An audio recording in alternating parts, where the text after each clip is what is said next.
pleasant surprise today as we learned that winter hydro rates are not going to be going up, but there may be a catch. Could lead to an even bigger increase in the spring. CTV's Paul Bliss is on the story. Paul, kind of interesting, isn't it, that rates didn't go up? Were they supposed to? Yes, actually, Ken. The government's own projections were forecasting a rate increase, but you have to remember the Liberals are under fire right now, under intense criticism because of rising electricity prices in this province. So the timing of this good news is suspicious and definitely interesting. Mr. Dixon. Ms. Mangat. Is it coincidence? Just 1 hour after the Liberals passed legislation to cut hydro bills 8%, we get breaking news that winter electricity rates will not be going up. The ayes are 88, the nays are 0.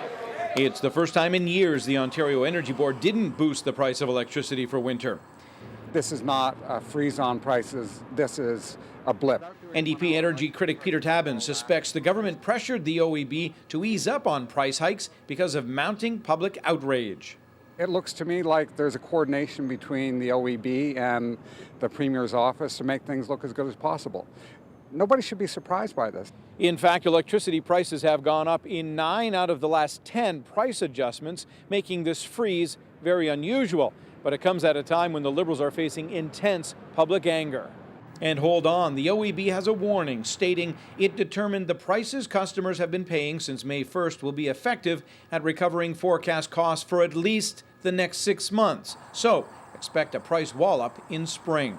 There's not a day goes by where I don't hear another hydro horror story. Another family struggling to keep the lights on. The Premier says there is government support for people who can't afford to pay their hydro bills. That it is very important that people who are struggling on with their electricity bills, that they have access to support. The government says the average family will save $130 a year on electricity bills because of its HST cut, and for once, that reduction is not being erased by a hike in the price of power. If you want to know exactly how many times your bill has increased and by how much over the past few years, check out our website. Our web team has put together an infographic that is as fascinating as it is painful. Live at Queen's Park, I'm Paul Bliss. We'll send it back to you.